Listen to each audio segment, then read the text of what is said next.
welcome back to an unexpected art lesson. This week we are going to continue talking about getting into drawing. One other thing I really wanted to reference with Shane Lines is, much like the other artists featured here, he does not shy away from sharing how he does his process. He wants more artists in the world. He does not want a bunch of people typing in Shane Lines ChatGPT art. He wants them to go, pick up a pencil, do cool things. Learn how to do it on your own. Practice, experiment.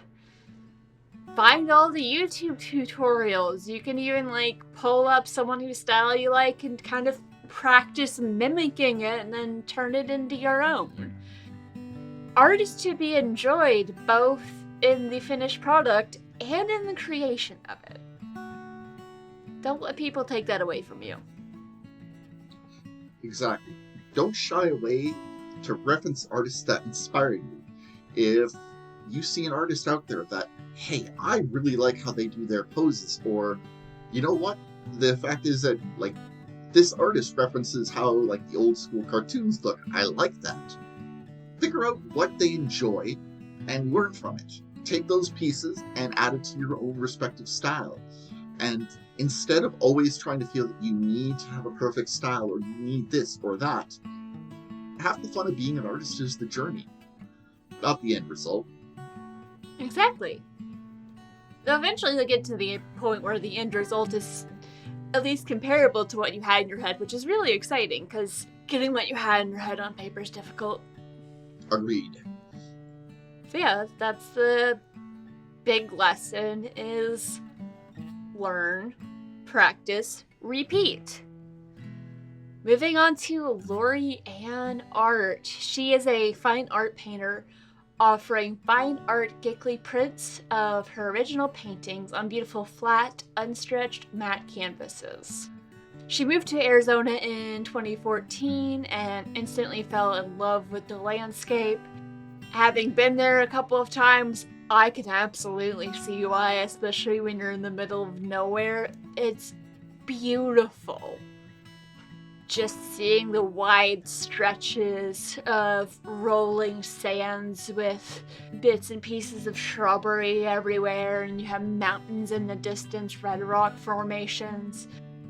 When you get around Tucson near the Sonoran Desert, there's a lot more green than you would see in any other in most desert areas, because just with the way the mountains form, it actually gets more rain than most other deserts, which is why there's more plant life able to survive there and just creates some stunning scenery.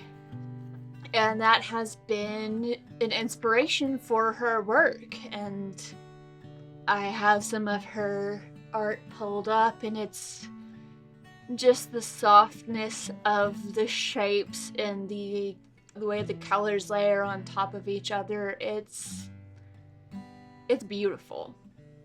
And I'm looking at it thinking, I could probably do that. Lori Ann is definitely another artist that helps reaffirm that not only can you get started with just the simple materials and the determination to be an artist. She is a little bit different from the first two artists we've referenced, but there's only so much I could get away with doing Chris Sanders and Shane Lines, so Lori Ann is a great example, though, of another style of art that you can learn and pick up. She, in 2014, of course, as Brianna said, she loves the desert landscapes, so the colors and textures of these works are what help inspire. So the lessons from her is you can be inspired by literally anything. So I had a thought, looking at her art, yes, she is a painter, but I wonder how much of this could easily be replicated with the use of colored pencils. I definitely think that is easily doable, just because watercolor pencils are very, very Just to circle it back to drawing, and you don't need super fancy things. You can do a lot of texturing using like different shades of the same color just with colored pencils. That is a much better way to explain what I was trying to do and failing miserably at. Thank you. You mentioned something about they have watercolor pencils. I didn't know that's a thing. Yeah, they work a lot like standard pencil crayons, but you can actually go over them with a water brush afterwards to get a very similar watercolor effect as what you would with standard watercolors. Oh. But I should probably not get sidetracked that much into that style or into the new additional mediums. That is kind of cool, though, if you want to see how something looks in a little bit more of a watercolor style. Say if you're listening to this and you've already got a pretty solid drawing habit and you add some color, watercolor pencils could be a fun thing for you to experiment with. Aha! There is method to the madness. Our listeners are going to be between my level and your level when it comes to this, so there's got to be some out there that are ready to start experimenting with different sort of coloring tools. Because colors are fun. The other key thing that you can take away from Lori Ann is she started accessible. So her studio, when she first started out, was her kitchen studio and basic materials. So again, not as much as I want to once again cite them, but it's the Walmart special. Grab some paints, grab a couple of $6 canvases, see what happens. Or $10 pack of pencils and a sketchbook, see what happens. Yeah, and I will say, even though, yes, some of that stuff is cheap price, there's still some pretty decently good quality stuff at Walmart. Mm-hmm. Or whatever local, like, grocery store. You could probably even maybe get something half decent at a dollar store. You never know. Depends on what budget you're working on, but there's a Dollar Tree near my house. You can get, like, canvases, and they have paint and poster, and it may not be the widest selection, but you can get what you need to get started there. That is a good catch. I did not think about dollar store. Speaking of Lori Ann, she started out keeping things accessible. Is her work or learning how to do work like her also accessible? Yes. She does, of course, start systematically going from these smaller landscapes to these large works. She also is another artist who likes being accessible to others, so she does like to teach online classes, and she is exploring them through both her personal site and other sources like Instagram, although with the evolution of how Meta is going, I could definitely see her looking to alternative places to promote that. Yeah. It'll find its audience wherever she puts it. Her work is gorgeous, and who doesn't want to learn how to do cool art things?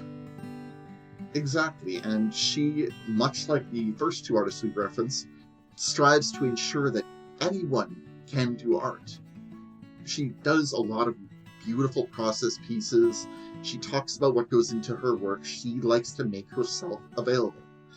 And one of the things you can definitely pull away as a lesson from her is start with the subjects that interest you, such as the desert landscapes, or the small burning creature that decided to go unattended in the sunlight around there.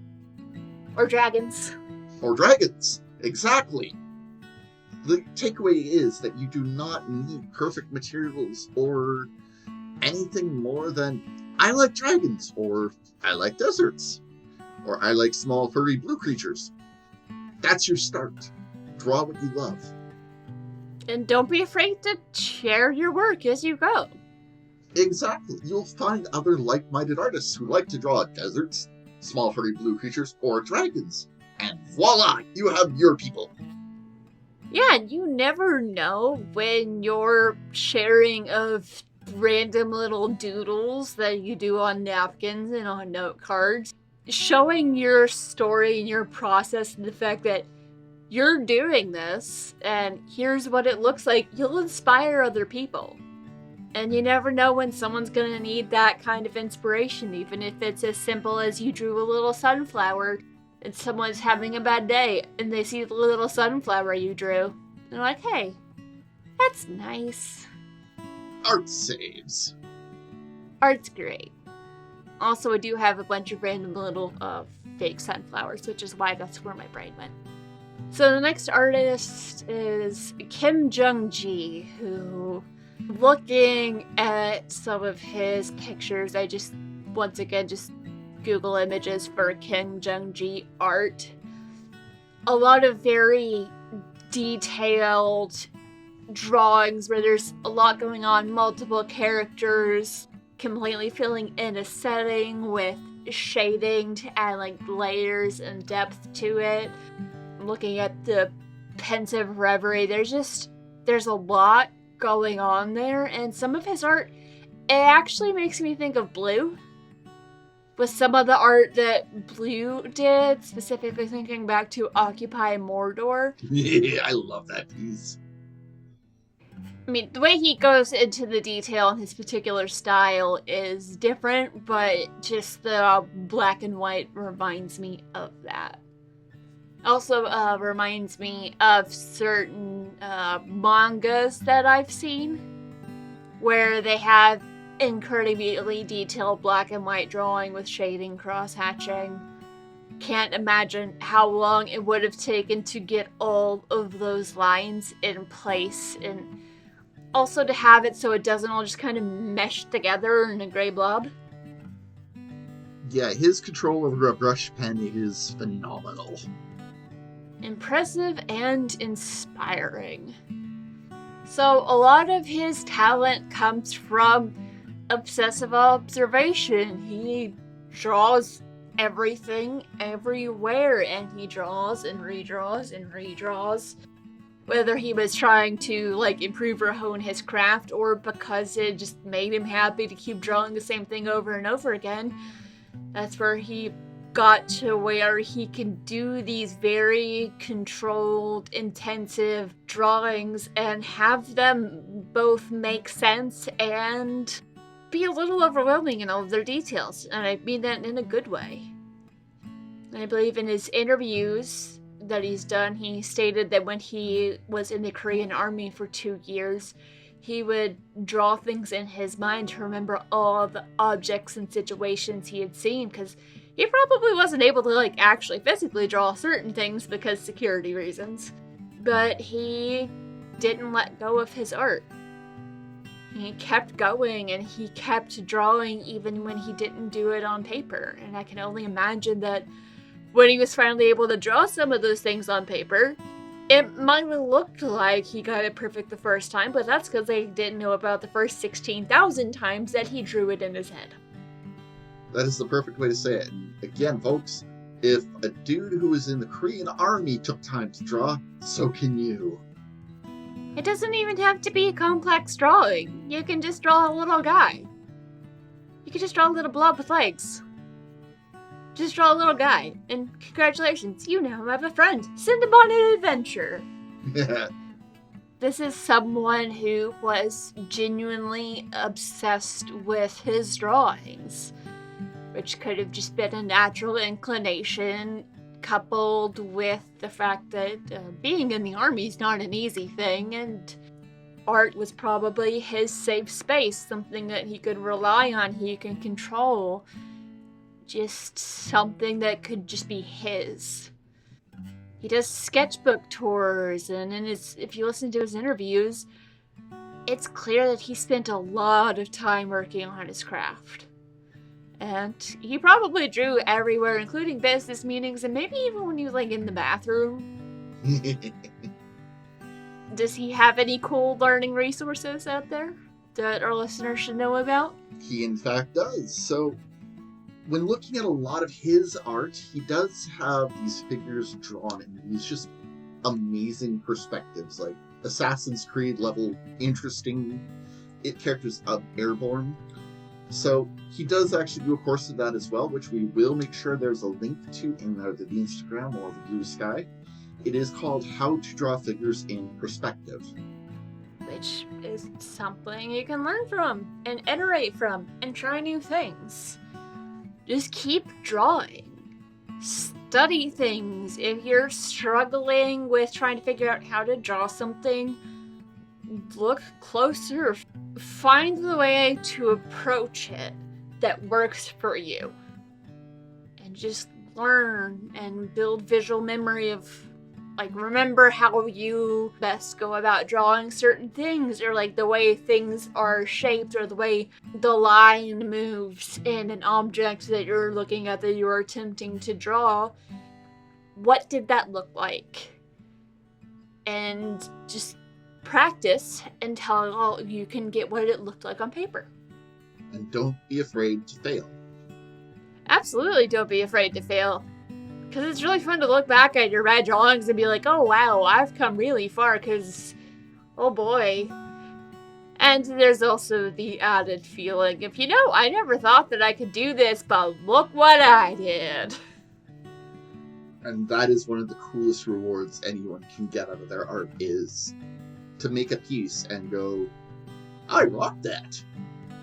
Holy cow, I actually did it, and it looks good. So, Watson, why is now the best time ever to learn drawing? Why should our listeners start today? Earlier on, like in my art career, learning art resources were a lot more few and far between. It was usually chapters, books, or drawing classes at the local locations. But now we live in a fantastic time where we can not only find artists online to be inspired by, but you can see our favorite artists drawing online videos to see how that works, how the process goes. It is a fantastic resource for learning. Kim Jung-ji draws live, Lines does these wonderful little videos, talks about what goes into his art. Follow Lori Ann's process videos. Watch Bloody Lilo and Stitch and see why that looks so cool to you. There are so many ways that you can find art if you put the wrench time in. You don't have to pay money to a university to learn art. You can find this online for yourself. Yeah, you don't have to pay to take classes to learn how to draw or to become an artist. You just have to do it. And also, outside of the many well-known artists who probably show like drawing videos and have tutorials, there's probably hundreds of people who haven't made their name yet that are still sharing their techniques, showing how it works, so you can learn from them. Maybe just find someone who you like their vibe and then stream on Twitch and just draw alongside them. You don't have to spend a lot of money. You could just start and have fun. And it's okay if you're not good. You don't have to show anybody. Just do it for you. You deserve to do art just to do art because it makes you happy. And if anyone says otherwise, let me know. I will stab them with a pencil. Perfect. Maybe shouldn't say that on the radio, but I'm leaving that in. Fair enough. I didn't say which end of the pencil or how hard I would stab. Yeah, there are places you could go. Like, there's Instagram art communities, there's YouTube, Discord servers. If you put the legwork in, you could probably find some local art groups that do have meets, online courses from professionals like Udemy, Skillshare. Those places have so many artists sharing their style that you can find someone who inspires you and learn, create your own art. Be happy with that instead of typing in a random series of words into ChatGPT, and instead you can feel that you have that connection to the art world. Exactly. There's something special about knowing that, hey, I did this. It might look derpy, might not look like what I wanted it to look like, but I did it. And I tried. And I'm gonna try again. And maybe you can find someone else who's also interested in learning drawing and kind of keep each other company, keep each other accountable, share resources. Pretty much anywhere where there's videos, they'll have examples. I can't tell you how many times I've sat and watched videos of people doing cool painting projects thinking, I could actually do that if I had the supplies for it. Give it a shot. Snag a couple pieces of paper out of your printer and just go for it. And with all of these online communities, you have a way to get quicker feedback and answers to your questions if you're stumped on something or you want to learn how to do something better. There are artists out there who want to help. They'll answer your questions. Even if you think your question is dumb, there's probably a bunch of other people who also have that same question, so just ask. Although if your question is rude, maybe rephrase it. There's a difference between asking dumb questions and asking rude questions. Phrasing is important. Yes. You have all the tools at your disposal. You have every weapon that you need to become an artist. Now fight. Just do it. Just start drawing, keep going. Even if it feels pointless, just keep going. There's a lot going on in the world. But the little doodles you do can be your escape. They can be a break for you. It's a reminder it's something that you can control. It's something that can be just yours. And in times of chaos, that can make a huge difference. Speaking from experience, it helps with my anxiety to have things that are mine. Yeah. And sometimes it's fun to just kind of like disappear into a project for a while. The stakes aren't high. No one ever has to see it, unless you want to share it with them. But just pick up a pencil, some paper, and disappear for a little bit. Whether you're trying to draw people or just doing abstract things, just find something you like and do it. Yeah, that is the secret of becoming an artist. Draw again, and draw more. Stop overthinking. Do the thing. Congratulations, you're an artist. Keep doing it. You've got this. You've got this, you can do it. I believe in you. I want to see something you've drawn by the end of this week. Tag us on our social media with your pictures. Woo! And I will be setting a reminder for myself, so I will look to see if listeners have been tagging, so that way I can go and poke you about it. There may even be a limited edition Watson sketch in there of something. Quite possibly. If y'all are interested in that, let me know. I will pester Watson about it so he doesn't forget. She is very efficient at keeping me on point. Who knows? Maybe we'll start doing drawing challenges and stuff with our online community. That could be fun. Mm-hmm. Or just draw-alongs. Weekly subjects. If that's something people would be interested in. First one will be winged. The winged lizard ferret? Yes. Listeners, stay tuned. We are going to get into getting started with drawing next time. Starting with how to get the feel for drawing. Tell them. Bye-bye. Oh, that was my best Stitch impression I could do for now. I'm not doing my Stitch impression. I feel too awkward about it. I don't know why. It's a very silly thing for me to feel awkward about, but oh boy, do I.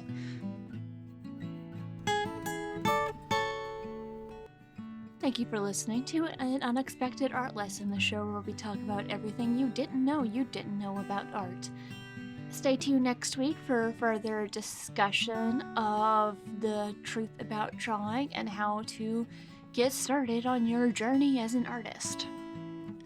If you like what we're doing, you can follow us on social media and join the conversation over at An Unexpected Art Lesson on Threads, Blue Sky, and Substack. And you can also support us over on Patreon. Get early access to episodes and other fun things at patreon.com/anunexpectedartlesson.